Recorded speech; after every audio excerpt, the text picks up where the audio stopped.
जब से नेहा आगरा की इस नई कॉलोनी में रहने आई थी, उसका ध्यान बरबस ही सामने वाले घर की ओर चला जाता था, जो उसकी किचन की खिड़की से साफ नजर आता था।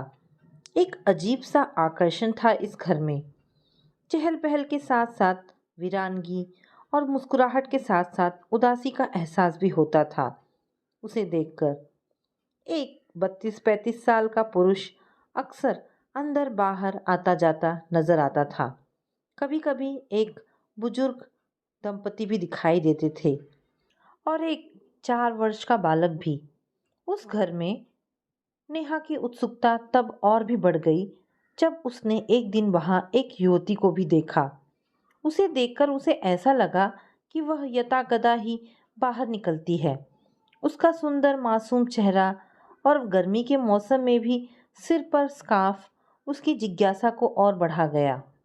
जब नेहा की उत्सुकता हद से ज्यादा बढ़ गई तो एक दिन उसने अपने दूध वाले से पूछ ही लिया, भैया, तुम तो सामने वाले घर में भी दूध देते हो ना, बताओ ना कौन कौन है उस घर में।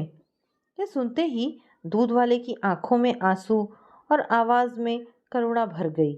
भर्राए स्वर में बोला, दीदी, मैं 22 सालों से इस घर में दूध दे रहा हूँ, पर ऐसा कभी नहीं देखा। यह साल तो जैसे इन पर कयामत बनकर ही टूट पड़ा है।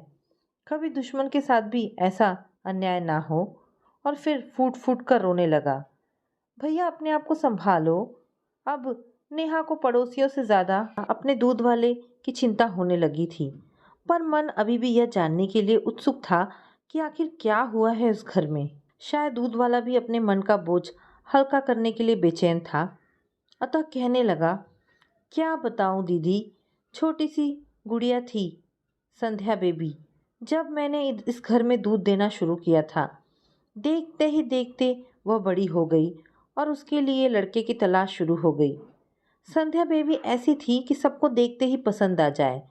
घर वर भी उसके जोड़ का होना चाहिए था ना। एक दिन अभय बाबू उनके घर आए।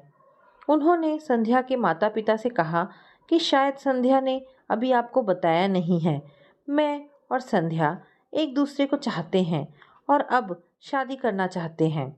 और फिर अपना पूरा परिचय दिया। अभय बाबू इंजीनियर थे। वह अपने माँ बाप की इकलौती संतान। संध्या के माता पिता को एक नज़र में ही वे भाग गए। फिर उन्होंने पूछा कि क्या तुम्हारे माता पिता को यह रिश्ता मंजूर है। यह सुनकर अभय बाबू कुछ उदास हो गए। फिर बोले कि मेरे मम्मी पापा अब इस दुनिया में नहीं है। 4 वर्ष पहले ही एक कार दुर्घटना में उनकी मौत हो गई थी। यह सुनकर संध्या के माता पिता बोले कि हमें यह रिश्ता मंजूर है, पर इस शर्त पर कि शादी के बाद भी तुम संध्या को लेकर यहाँ आते जाते रहोगे।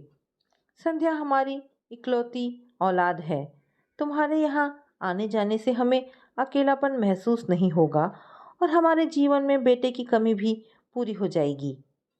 अभय बाबू राजी हो गए।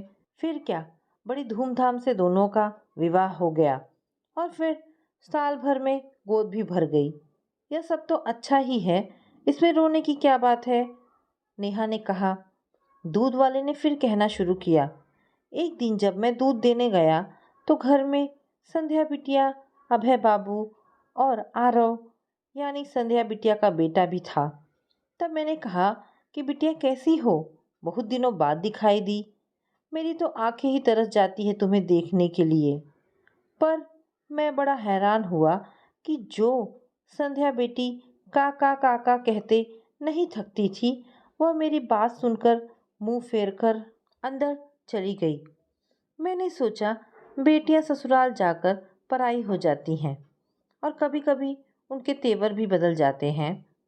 अब वह कहाँ एक दूध वाले से बात करेगी। और फिर मैं वहां से चला आया। पर दूसरे ही दिन मुझे पता चला कि मुझसे न मिलने की वजह कुछ और ही थी। संध्या बिटिया नहीं चाहती थी कि सदा उसका खिलखिलाता चेहरा देखने वाले काका उसका उदास व मायूस चेहरा देखें। दरअसल संध्या बिटिया इस बार वहां मिलने नहीं बल्कि अपना इलाज करवाने आई थी। कुछ दिन पहले ही पता चला था कि उसे तीसरी और अंतिम स्टेज का कैंसर है। इसीलिए डॉक्टर ने जल्दी से जल्दी दिल्ली ले जाने को कहा था। यहाँ इस बीमारी का इलाज नहीं था। संध्या को अच्छे से अच्छे डॉक्टरों को दिखाया गया पर कोई फायदा नहीं हुआ। ब्लड कैंसर की वजह से संध्या बिटिया की हालत दिनों दिन बिगड़ती चली गई। बार बार कीमोथेरेपी करवाने से उसके लंबे काले रेशमी बाल भी उड़ गए। इसी वजह से वह हर वक्त स्कार्फ बांधे रहती।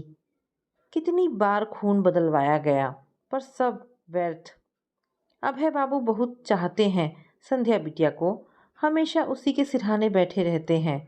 तन मन धन सब कुछ वार दिया अभय बाबू ने संध्या बिटिया के लिए। शाम को जब अजय ऑफिस से आए तो नेहा ने उन्हें सारी बात बताई। इस दुखद कहानी में एक सुखद बात यह है कि अभय बाबू बहुत अच्छे पति हैं। ऐसी हालत में संध्या की पूरी पूरी सेवा कर रहे हैं। शायद इसीलिए विवाह संस्कार जैसी परंपराओं का इतना महत्व दिया जाता है। और यह आधुनिक पीढ़ी है कि विवाह करना ही नहीं चाहती। लिव इन रिलेशनशिप की नई विचारधारा ने विवाह जैसे पवित्र बंधन की धज्जियां उड़ा दी है। फिर मैं भी किन बातों में उलझ गई। अजय को भूख लगी होगी, वे थके हारे ऑफिस से आए हैं, उनकी देखभाल करना मेरा भी तो कर्तव्य है। यह सोचकर नेहा रसोई की ओर चल दी। किचन से फिर सामने वाला घर नजर आया। आज वहाँ काफी हलचल थी। लगता था घर की हर चीज अपनी जगह से मिलना चाहती है। घर में कई लोग इधर उधर चक्कर लगा रहे थे। बाहर एम्बुलेंस खड़ी थी। नेहा सहम गई कि कहीं संध्या को कुछ। नेहा का शक ठीक था। उसी दिन संध्या की तबीयत अचानक खराब हो गई और उसे हॉस्पिटल में भर्ती कराना पड़ा। हालांकि उनसे अधिक परिचय नहीं था, फिर भी नेहा और अजय अगले दिन उससे मिलने अस्पताल गए। वहाँ अभय की हालत ठीक उस परिंदे जैसी थी जिसे पता था कि उसके पंख अभी कटने वाले ही हैं, क्योंकि डॉक्टरों ने यह घोषित कर दिया था कि संध्या अपने जीवन की अंतिम घड़ियां गिन रही है। फिर वही हुआ। अगले दिन संध्या इस संसार से विदा हो गई। इस घटना को करीब 2 महीने हो गए थे, पर जब भी उस घर पर नजर पड़ती तो नेहा की आंखों के आगे संध्या का मासूम चेहरा घूम जाता और साथ ही अभय का बेबस चेहरा। मानव जीवन पर असाध्य रोगों की निर्ममता का जीता जागता उदाहरण और पति फर्ज की साक्षात मूर्ति अभय। दोपहर के 1 बजे थे। घर का सारा काम निपटाकर वह लेटने ही जा रही थी कि दरवाज़ा खटखटाने की आवाज़ आई। दरवाजे पर एक महिला थी। शायद सामने वाले घर से आई थी, क्योंकि नेहा ने इन दिनों कई बार उसे वहां देखा था। उसका अनुमान सही था। मैं आपको न्योता देने आई हूँ। कुछ खास है क्या? हाँ, कल शादी है ना, आप ज़रूर आइएगा। इससे पहले कि नेहा कुछ और पूछती, वह महिला चली गई। शायद वह बहुत जल्दी में थी।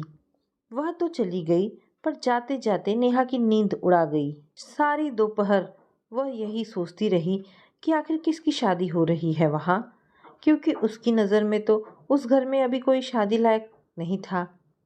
शाम को जब अजय आए तो उनके घर में पैर रखते ही नेहा ने उन्हें यह सूचना दी जिसने दोपहर से उसके